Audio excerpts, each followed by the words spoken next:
บักเงี้ยงาน11เดือนธันวาคม12ปี2020ค่ะเขาขามาพบทบยากันในข่าวยามกลางวันค่ะเนาะวันเมื่อไรก็เขาขามาด้วยข่าวปังตึกดังเมืองไทยแทงนิดหนึ่งค่ะเนาะข่าวปังตึกไทยเลยกับโบเดียนี่ก็ได้ว่าเปลี่ยนปังตึกอันใหญ่เฮาเฮียงไว้ที่เดียวว่าค่ะเนาะตั้งจังหวัดสระแก้วค่ะเนาะตั้งจังหวัดสระแก้วอันติดจับเหรียญดินไทย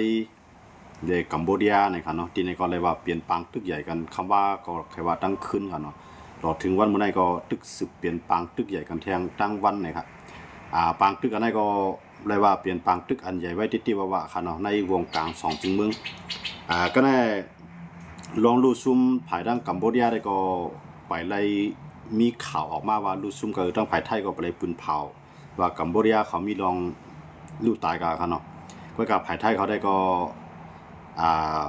ตายกับ6 เกาะค่ะเนาะทั้งหมดทั้งเสียงตายกับ6 เกาะอันหมัดเจ็บก็เตมีอยู่หมอก20 ปลายครับนะทีนี้ก็เลยว่าเป็นอันไรตึกต่อกันหาวเฮียงมื้อนี้ภายดังผู้คานปากตั้งภายกัมพูชาเขาค่ะเนาะอันเป็นมาลีนี่ค่ะนะออกมาสับเรียงแจ้งข่าวว่าตุกย้อนให้ UNSC เข้าจิมจอมในปังตึกปอกกับในเพราะว่า UNSC ในเข้ามาเฮ็ดให้ไทยกึดไหลในไทยในที่เย็นเปลี่ยนเมืองอันลุกลามเปิ่นกว่าวันดังหน้าให้ไทยให้ต่างเมืองนั้นเข้ามามีไทยให้กึดปังตึกกำเหลียวในค่ะเนาะอันในภายดังกัมพูชาเขาตุกย้อนให้ต่างเมืองให้ต่างเมืองมามีไทยให้ไทยกึดนั่นค่ะเนาะหันพื้นออกอยู่ค่า64ในขวาในค่ะเนาะเอาครับพวกภายดังกัมพูชาได้พอลองซึกเขาตายนั้นมันเต็มลาดหมานครับพี่น้องของพวกภายดังกัมพูชาในคำลาดหมานกัมปัวในมันตายกว่าหมอก3 เฮงเนาะ3 เฮงปลายในเขาย่อมรับค่ะนะเขาก็ลาดว่าตายปากปลายค่ะนะตรงว่าเมืองกัมพูชาในเขาปิดข่าวเลยนะเขาเต็มรับลองตีมันขนาดพวกกับทอมข่าวดังภายกัมพูชาได้มันซูมีข่าวมันเมียนซึ่งเวลาในตัวหนังเขาว่างหมากกูว่าในเขาย่อมไปย่อมภาพขนาดเขายื้อซึกไทยอันตั้งก็เขาไปย่อมภาพขาดตัวถึงมันในขนาดก็ในเขาซ้ำพอตัวในเขาเตรียมภาพมือไรเอาเนาะไทยในใจเครื่องบินกิฟเพียนใจเครื่องบิน F16 ยาวก็ใจคือตึกมังกุภายนั่นค่ะเนาะกำในจรวดไรลำกองแล้วก็ไทยในยื้อใส่เขานำหนักค่ะเนาะเขาก็ยื้อใส่ไทยนำหนักกำในจรวดไรลำกองเขามาตั้งซ่อมแดนดินเส้นในมันถูกไทยในใจเครื่องบินกิฟเพียนในเฮ็ดไฮเวดเนาะเครื่องบิน F16 เส้นในเฮ็ดไฮเวดลูกเดียวกันนำหนายาวค่ะเนาะกำในเครื่องอันกึดไว้ในมือเจ้าเก่านั้นมันแห้งนั้นขนาดเนาะจังได๋ว่ากัมพูชาในแลบได้ซุ่มนะแลบได้ซุ่มกำในก็ทุกย้อนให้ต่างเมืองในเขามาแทรกแซงนะคะเนาะเขามาจิ้มในปังตึกกันได้ยาก็ให้มาเตียกไข่ไทยในกึดในค่ะเนาะมื้อในตุโนทำในที่มาค่ะเนาะตุโนทำในกว่าอุตั้งหุ้นเสียนยาวๆค่ะเนาะอุตั้งหุ้นเสียนว่าให้กึดปังตึกกันกำในตุโนทำในติโทรมาหาจอมพ่องหลวงอนุทินเมื่อไหร่ในค่ะเนาะไปฮู้ว่าติโทรมาหาข้าวย่ำไหลค่ะเนาะจอมพ่องหลวงอนุทินก็ไปหับพงตีตุโนทำอยู่ค่ะนะคิงตุโนทำคิงหย่องว่าในมันเฮ็ดชื่อหลานในมันลาดว่าในกัมผาลุงฟ้าในมีเก่าก็เดียวก็อันเฮ็ดให้ปังตึกกึดไหลในครับว่าเนาะมันมีเมืองไหลยาวก่อนมีก็ไหลฮัดเฮ็ดตาที่เฮ็ดให้ปังตึกกึดไหลในเก่าเฮ็ดมาเปียดเมืองแล้วในขวางวันเนาะเปียดเมืองในมันเป็นเมืองหลายๆได้ก็มันลาดว่าเดมีอิหร่านดังอิสราเอลค่ะเนาะยาก็ฮามาสดังอิสราเอลยาก็ฮิซบุลลอฮ์ดังอิสราเอลอันเจในอเมริกันเตียกไขมันขึ้นนะคะเนาะก็ในเหมือนเจนอินเดียดังปากีสถานเนาะเจในก็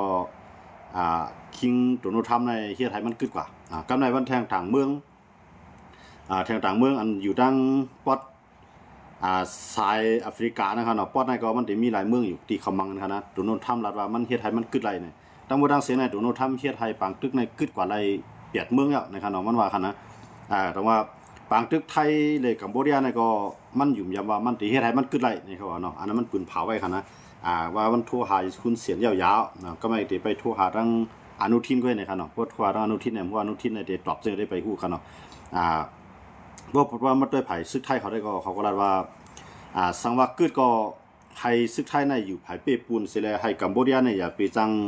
เปลี่ยนเพศออกไทยแทงเยากำในเครื่องลักนักอันกัมพูชาเขามีไว้เช่นนั้นก็ให้มันกึดที่สุด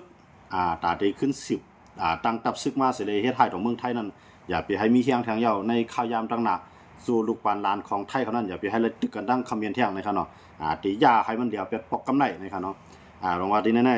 ๆอันนั้นเด็กเขาไทยเขาก็ใจเต็มตีครับใจยังซึกเต็มตีครับเนาะใจยังซึกยังเครื่องบินยังรถทางก็ตึกยาก็ขีปนาวุธจอมครับเนาะยาก็ลาวเทียมเลเซอร์กูจะก็ลองครับนะไทยเขาเนี่ยออกมาใจมั่วแล้วครับนะนำกัดที่เขามีเศษตาเดขัดเต้ในคำไปย้ายคำไปใจและยี่กว่าถึงในเมืองหลวงกัมพูชากับมันตึกเปลี่ยนผังตึกจอมเดียนนี่ก็หนังคือเดลัยแกะเคไว้ลงนานั่นขนาดเนาะเพราะว่าที่ไรมีเครื่องกองลงที่ไรมีปืนตีป้องกันซึกที่ไรมีปืนตีป้องกันร่วนเนี่ยไทยเนี่ยเดเอาเสียงเลเซอร์ในเสจอบซอกค่ะเนาะยาก็ลาวเทียมเสียก็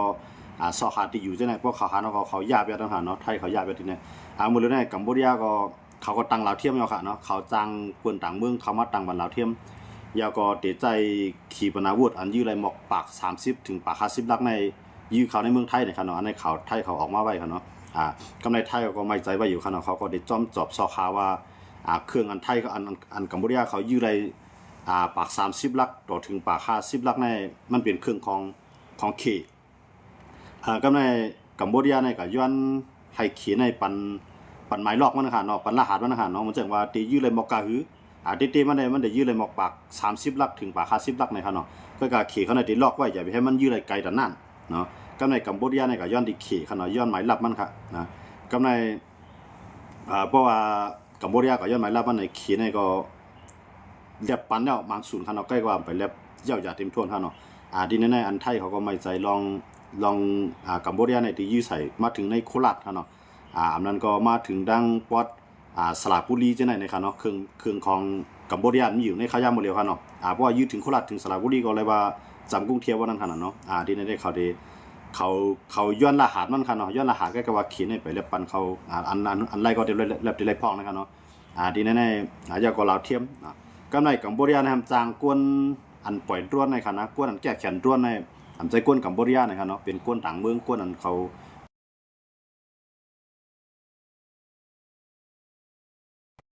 เป็นกวนอันลงเหลียงกัดแขนในการใช้ด้วนในครับเนาะอันนี้ก็กัมพูชาเขาจ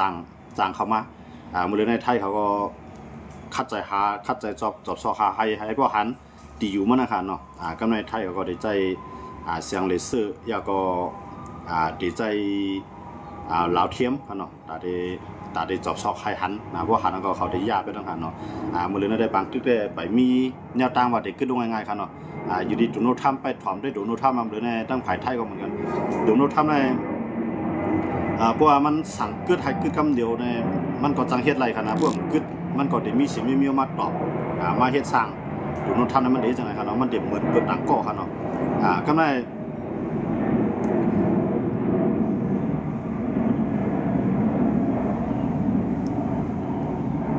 พี่น้องเขาว่าตกข่าวเยอะผู้ออกเขาตายเที่ยงมื้อในเกาก้อยาวนี่ครับว่าในอันมือคัดด้วยข่าวได้มันไปถึงเขาเกาก้อขนาดตั้งบนในตึกเปลี่ยน6ก้อขนาดมื้อในตึกตายที่สาแก้วในก้อเหลียวขนาดมื้อว่าในคดัง4วันมื้อว่านั่นก็ตายไปอยู่5ก้อขนาดมื้อในตายทั้งก้อนึง6ก้ออันได้มันไปหัว1จุ่มมองดอกจุ่มมองในเขาตึกกันในมันไปกึดเขาลงเนาะเขาตึก10ตึกที่คณะมังเผาก็ได้เปลี่ยนอะไรมื้อจังพี่น้องเขาว่าเขาก่อกันเนาะจะอยู่มากกว่านี้ในเฮาคามาด้วยในข่าวทั้ง2ฝ่ายนั่นแหละ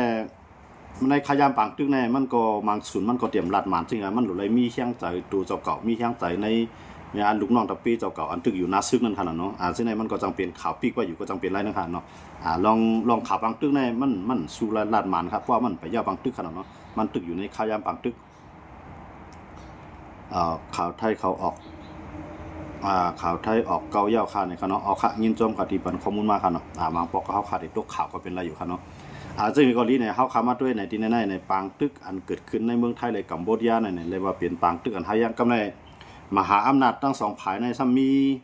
แนวทางซึ่งอยู่ต่อทั้ง2เมืองในให้ปอกกึดปางตึกในมันเจอหนังเขได้ใจลอกลายของเขสิเลยขึ้นให้มันเกิดลองง่ำเย็นกว่าอยู่นะว่าก้อยก็ว่าเขาเตรียมเตียกภายในภายนึงเนาะเขก็ลาดว่าเฮาในจำใจไว้ทั้ง2ฝ่าย กำในอเมริกันเมื่อเจอหนังประธานาธิบดีโดนัลด์ทรัมป์ก็ลาดว่าเฮาในเปลี่ยนอ้วยหลีกันไว้ทั้งสองฝ่ายซึ่งก็เฮาได้คัดใจให้มันกึดปังตึกไฮไลท์ในประธานาธิบดีโดนัลด์ทรัมป์ได้ประธานาธิบดีโดนัลด์ทรัมป์ได้ออกมาลาดไว้จังได๋ครับเนาะใส่เอาข่าวก็ข่าวนะครับเนาะเอาข่าวยินโจมครับที่พี่น้องเขาเตรียมส่งปันมาครับเนาะเมื่อไกลข่าวด้วยข่าวช่องนึงก็มันหลายๆช่องนั่นเขาก็ข่าวได้ยินว่าเมื่อในตึกตายนึงก็นะฮะเนาะแต่ว่าข่าวนึงในนับโจมมองเลยโจมมองเตียนพี่น้องเขาด้วยเลยตีนเฮาคัดด้วยนั้นมันติเหมือนกันก็เป็นไรครับเนาะซึ่งก็ยินโจมอยู่ครับที่พี่น้องเขาส่งมาปันข้อมูลมาครับเนาะก็เฮาเข้ามาด้วยเนี่ยลองซึกตายนั่นได้แน่นอนเนาะมันทั้งสองฝ่ายมันใจว่ามันใจว่าเป็นก้นเรียกกันเนาะฮู้ก็มันสิมีลองดูสู้ของฝ่ายมันก็ในว่าด้วยฝั่งฝ่ายไทยในใจเครื่องบินใจรถถังใจการตึกใจแฮงซึกใจคือเนี่ยที่ก็กัมพูชาในได้มันที่ก็มันเป็นติดตายมันย่อมเหียงฮะเนาะซึ่งในไทยในล็อกเป้าปืนตีๆหลายที่เป็นตับในเขาได้มังใส่ติตับด้วยกันนะติตับติตั้งซึกน่ะยาก็มาได้เป็นเครื่องกองกลางอันที่ยื้อออกมาเนี่ยมันยื้อมาติดเลยในไทยเขาได้ด้วยไปใช่ก็เขาเดียวเครื่องบินให้เข้ากับมังให้ในที่ๆกันเนาะเรามาดีในได้ละลายไผ่ก็ไม่ใจไว้ที่ๆกันเนาะไม่ใจว่ากูมันลูกล้ำเนาะตั้งไผ่ไทยเขาได้เขาใน7จังหวัดในเขาใจปึงเขาใจใน7ตอนคันอันอยู่จำในจีเวียงอันอยู่จอมแดนดินกุดีๆนั่นเขาปืนเผาใจเปิงซึกยาวค่ะทั้งเมืองไทยเขาค่ะนะปืนเผาใจเปิงซึกกำในก้นกัมพูชาในก็เขาลือบอกนะก้นกัมพูชาในก็ลือบอกกำลอยๆนะเพราะว่ามันสิว่าใจลอกลายแก้มไอ้พวกค่ายจังมาเนาะได้กำใจเนาะเขาปล่อยใจออกไปนะฮะเนาะอันตึกอยู่ไว้ก็จอมซอกจอมเตาไทยเขาก็เขา7ซีว่าจอมแคมป์ก่อสร้างเนี่ยจอมว่าได้เป็นจอมห้องพักห้องเช่าห้องแถวในซึ่งในก็ไทยเขาก็จอมจอบซอกจอมกูมันมีสายลับนะฮะเนาะมันมีอยู่ที่จังหวัดสุรินทร์เขาอยู่นั่นเนาะที่เขาก็ยอบนั่นค่ะนะอันนั้นได้คำบ่ต้องดีๆว่ามันเป็นจังหวัดอะไรที่เขาเนาะเขาก็ยอบมากองเลยมันเป็นสายลับซึกไทยเขาตั้งดีแล้วเขามันจอมลาได้ค่ะเนาะที่ในก้นๆนั้นเป็นไทยกันเองเหรอครับก้นไทยแล้วก็ติดไรเงินที่กัมพูชาหมู่กันเนาะมันก็ขึ้นเปลี่ยนสายสืบปันกัมพูชานั่นค่ะเนาะทีนี้ก็เขายอบกว่ากำในก้นกัมพูชาในก็คำไว้ใจว่ากูมันว่าก้นเขารู้ซุ่มมันมากกูคำเพียงพอใจกูเขาเฮ็ดให้ตรงเมืองไทยอันนั้นก็กันลักว่างมากเนี่ยนั้นก็กันลักไผเผาในทางสิ้นนะครับเนาะว่าเขาออกกาทีเดียวค่ะเนาะมื้อในก้นกัมพูชาในค่ะเนาะออกกาก็แค่ว่ากลางวันก็ออกกลางคืนก็ออกให้นั้นทีเดียวค่ะเนาะเรียบได้ออกเสียงบ่ด้วยนั่นค่ะนะย้อนเบอร์ทางลองนึงก็ไทยเขาในไปเฮ็ดปันวัดปันไว้เขามื้อเร็วมื้อไรแลทั้ง2ฝ่ายทั้ง2จึงเมืองขึ้นอุกกันไรขึ้นเอาในไทยก็ได้ขึ้นฮับขึ้นอยู่สังเกตว่ากัมพูชาเขาใครเข้ามาในค่ะเนาะมื้อได้คำภาพยาวค่ะเนาะเหมือนเส้นหนังพอเลี้ยงมีเลี้ยงก็อำภาพยาวค่ะเนาะซึ่งกันในกูคำป้อใจก้นเขาตายนำให้ก็กูเขาขึ้นเฮ็ดให้ขึ้นนั่นขนาดเนาะอันนั้นไทยเขาไม่ใจไว้กันนะก็ในพอเฮามาด้วยในมื้อในกัมพูชาในมันทุกย้อนให้มานให้ลาวให้กัมพูชาในโฮมมือกันนะครับเนาะกัมพูชาเขามาทุกย้อนครับทุกย้อนว่าให้3เมืองในโฮมมือกันตาที่ฮับมือไทยวันตั้งหน้านะครับว่าเนาะหุ้นเสียนเขาลาดว่าเมืองไทยเนี่ยเป็นเมืองอันลุกลามเปิ้นยาวันตั้งหน้าในพวกมีไผมากขึ้นอย่างแบบไทยในไทยที่เยียนเป็นเมืองลุกลามเบิ้นเนาะอันนี้เป็นมาลีครับเนาะมาลีเนี่ยเป็นโคศกเนาะเป็นไผ่ผู้ปืนเผาเนาะผู้ปืนเผาผู้ขันปากนะครับเนาะตั้งไผ่กัมพูชาเขาก็ในว่ามันตกย้อน UNSC เนาะอันไผ่ UN นั่นครับเนาะไผ่ UN ให้เข้ามาที่ห้ามนะครับเนาะกว่าลาดกว่าดีไผ่ผู้นำได้กูลองของ UN ครับเนาะให้เข้ามาจอยไว้ๆนะครับว่าเนาะอันเป็นมาลีนะครับนะให้เข้ามาจอยไว้ๆให้กึดปังตึกไว้ๆเนี่ยก็ในไทยสมาอันตาได้กึดปังตึกในไทยก็ยินดีอยู่ก้วยกาการเตตั้มเปืองโอ้กันได้ให้อยู่ที่ไทยนะครับว่าให้ไทยก็กำหนดเนาะให้ไทยก็วางแผนว่าที่ไรเฮ็ดจึงเนี่ยให้กัมพูชาในเลยจอมไทยให้ไทยในก็แผนการนะครับเนาะการสมาอุปกันทางกำไรในครับเนาะไทยในเขามีอย่างนั้นจังนั้นจึงมากก็ให้กัมพูชาในย่อมซุ่มก่อนนะให้ยุคทงขาวนะครับเนาะเฮายุคจอมปิวขาวกันนะมื้อละได้กัมพูชาก็มันเด่มไปจังยุคเนาะครับว่ามันตึกเครื่องระนางมันถึงมีอยู่พองอาหารเนาะว่าสังปังตึกกันได้มันเตใจข้าวยามกว่าเฮมอก10วันได้ทางได้กัมพูชาในเรียบเตรียมมีเคียงลุกขึ้นมาต่อสู้ไทยเอาค่ะเนาะยันเบอร์ไทยในเลือกใส่เป้าหมายที่เขาตั้งตับซึ่งมื้อนั้นไทยได้ส่วนเนาะต่อให้กัมพูชาก็อยู่ในกองมูเก่ากี่ก็ไทยในมังบ้ากองมูค่ะนะเหมือนจะหนังภาษาตาควายในไทยมังเวลาค่ะนะไทยมังเดียวไปแล้วเนาะกว่าภาษาตาควายนี่ก็มื้อนั้นมันไปแล้วเสียงก็มันกวนปังเสียงเนาะดีแน่ มวนดังในไทยมันฮัดยื้อค่ะย้อนว่ากูมันตุ้มตื้อต่อคู่ของเก่าเก๋เนาะไทยกับฮัดยื้อหมดเลยในไทยยื้อนะปราสาทพระวิหารนะอันกัมพูชาเขาตั้งนึกกว้างมู่เก่าเก๋นะครับเนาะดีในก็กัมพูชาเขาตั้งทับซึกเขาถึงนั้นไทยก็มังเลียวไปแล้วค่ะเนาะดีในก็ว่าจะเป็นลักเคียนเขาในมันจะตั้งคืนมันในจะในไทยมังเป็นมั่วเราค่ะเนาะมันจะตั้งคืนปราสาทตาควายว่าจะในไทยใจเครื่องบินยื้อเลียวเป็นมั่วเราค่ะเนาะว่ากัมพูชาในมีตังเดี๋ยวก็เข้ามาด้วยมาลีในเล็บทุกใจทุกข้อยก็เนี่ยท้องอยู่อย่างให้เข้าใจไว้ๆครับเนาะอยู่อย่างนี้ก็เด็กเข้ามาไว้ๆเหมือนไรครับพูดมาด้วยอยู่อย่างในห้ำจังใจใหญ่ซึ่งคือหลานในอยู่อย่างในบางตึกยูเครนในรัสเซียก็มันเฮ็ดสังไรเนาะบางตึกอิสราเอลเลยฮามาสก็มันเฮ็ดสังไรบางตึกอิสราเอลเลยฮิดปุโรคำมังก็มันก็เฮ็ดสังไรเนาะบางตึกอิหร่านเลยอิสราเอลยูเอ็นก็เฮ็ดสังไรเนาะก็ในบางตึกเหมือนเจ้าหนังอินเดียเลยอัฟกานิสถาน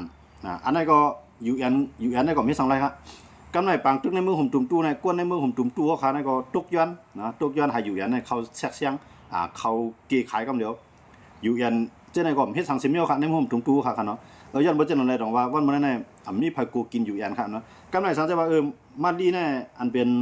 โคศกเนาะเขาว่าภายผู้คันปากของหลวงบองจึงกัมพูชาเขาในกับทุกย้อนอยู่สิตาก็มั่นไปใจว่ากึ่งกลางได้เข้ามาอะไรกำเดียวครับUN ได้เข้ามาอะไรแน่เตไลอยู่ที่ไทยแน่ปืนไฟเขียวกันนะสังเกตว่ากัมพูชากับย้อนไทยก็ให้เข้ามาเลยพวกไทยปั่นเข้ามาจนได้ก็ได้มาอะไรอยู่เนาะUN แน่มันได้ไล่ถอมทั้งสองฝ่ายมันจะว่ากัมพูชากับย้อนมันได้เข้ามาจอยกำเหลี่ยมไรครับเนาะมันได้ไล่ให้ทั้งสองฝ่ายในยอมรับมันจ่องเจตังเข้ามาอะไรUN แน่กำไรUN แน่ต่อให้กับห้องเอาในเซต้าก็เพราะว่าใน5เมืองในอำไรใจเป็นสิ่งเดียวกันมันเจอหนังฝรั่งเศสอังกฤษย่อก็เขรัสเซียอเมริกันเพราะว่าเขา5เมืองในเป็นสิ่งเดียวกันในตาที่ใจซึกอยู่อันเขามากี้นั่นก็ตื่นไล่ละค่ะเนาะตื่นไล่ละว่ามันว่าเพราะว่าใน5เมืองในมันเจอหนังรัสเซียเมืองกูเมืองจีนีรัสเซียว่ารัสเซียเป็นไผพิษนั่นมีปลาเมืองไทยเมืองนึงติ่มหาพ้องเมืองไทยน่ะยุคมือปันครับนะมือเดียวตั้งพิษอยู่มือว่าเดียวตั้งพิษเมืองรัสเซียนั่นค่ะนะว่ารัสเซียในลุกลามยูเครนนั่นน่ะเมืองไทยในงดออกเสียงเนาะงดออกเสียงในปองว่าออกเสียงสังลงเสียงกลางใจบ่นั่นคั่นเนาะปองว่าหันดีก็ว่าหันดีก็ว่านะหันดีก็ว่าก้อยกามันออกเสียงสังเมื่อนั้นในปองว่าพร้อมจะได้เป็นอุ้ยหลีของรัสเซียอันนั้นได้ก็กำไรสังเกตว่าต่างเมืองในที่ใจแห้งอยู่อันที่ลงลายมืออยู่อันไม่ได้หาเมืองนั่นน่ะสังเกตว่ารัสเซียยุคมือไผเขียวบัดในอยู่อันก็จะให้สังค่ะนะยังบ่จังได๋ที่ไล่ผ่านในเขาหาเมืองในออกเสียงเดียวกันพวกเขาหาเมืองนั่นออกเสียงเดียวกันในต่อให้เป็นเสียงส่วนใหญ่สิตาใจตื้อไรเขาเนาะย้อนเบอร์ในคอมบักมันของเขานั่นในหาเมืองในตึ้งที่ไล่เป็นเสียงเดียวกันก้อยช่างว่าที่ใจอยู่อันในเกขายปัญหาที่ใจซึกอยู่อันในเกขายปัญหาในหาเมืองในพอเดียมไล่ขาดเสียเมืองที่ไล่เพราะมีเมืองหลายเมืองนึงมาสานคัดนั่นก็มาสั่งกึดแปดลองอันได้ลงเสียงใจลองอันตาได้จับตัดว่าที่ใจซึกเขาเกเมืองหลายเมืองนึงนั่นไงเพราะว่ามีเมืองหลายเมืองนึงออกสารคัดก่อนแล้วค่ะเนาะอันนั้นมันเป็นเปลืองเขาที่เขาตั้งมาค่ะเนาะก็ในเพราะมาด้วยไหนมันจะหนังเขก็มีภายได้ที่ครับเนาะเขก็รัดว่า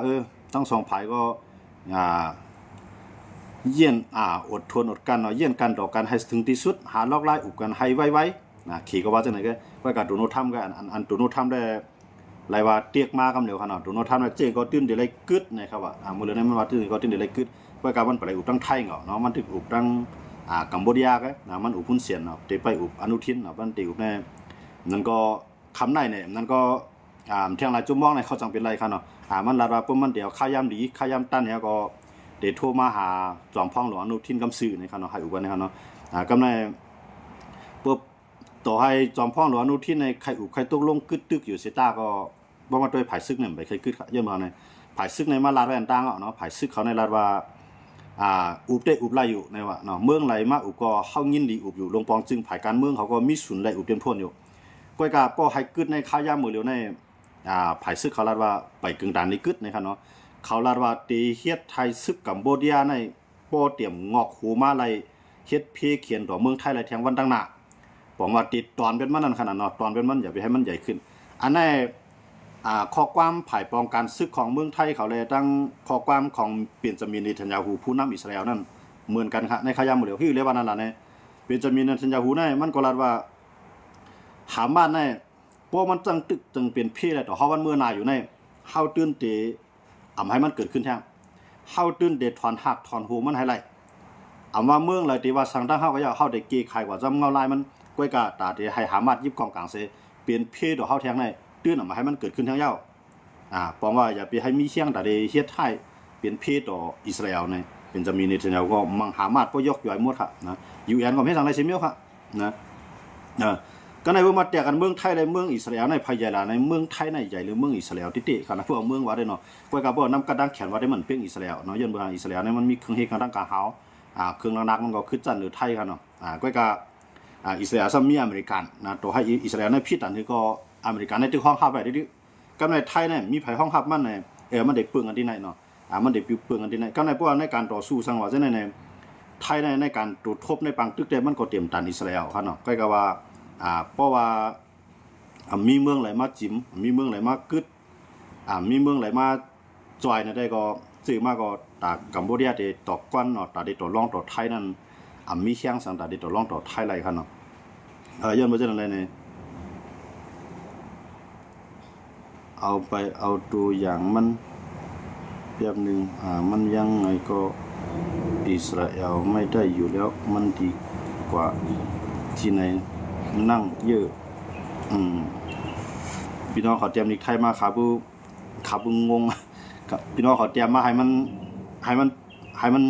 เลี้ยงแถวมันดีๆค่ะเนาะมันจะว่าพี่น้องเขาเตรียมมาจากไหนค่ะอ่านคำป้องความหมายมันค่ะนะอ่านได้กูตัวกูคอก็มันป้องความหมายครับพี่น้องเขาเนี่ยก็ย้อนน้อมนิดนึงค่ะ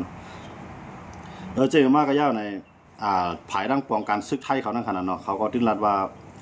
โซกาในข้าวยำในมันเป็นข้าวยำอ่านดีที่สุดแล้ว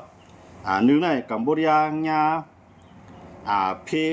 พจะในเพการป้ายมังมีเนาะการป้ายมังมีในมันการส่งออกมาในมวลด้านมันได้ส่งออกทั้งเมืองไทยเป็นส่วนใหญ่ครับเนาะมันจะหนังว่าการมันจะหนังหมักข้าวเต้าน้ำนะครับเนาะคู่ของไทยลิ้นนะครับเนาะอันมีมันจะว่ามันว่าอ้อยว่าสังว่าจะกุลองนะครับเนาะมือเรือในกว่าทั้งเวียดนามก็ใจซื้อเนาะย้อนโดยเวียดนามในซื้อเต็มใจก็มันซื้อเองน่ะมันเหมือนจังมันพอซื้อนำมันกูป้องนะครับเนาะกำไรเงินแต่ได้ใจตื้นในบางตึกในแก่งคอเซ็นเตอร์เจ้าในก็ถูกยา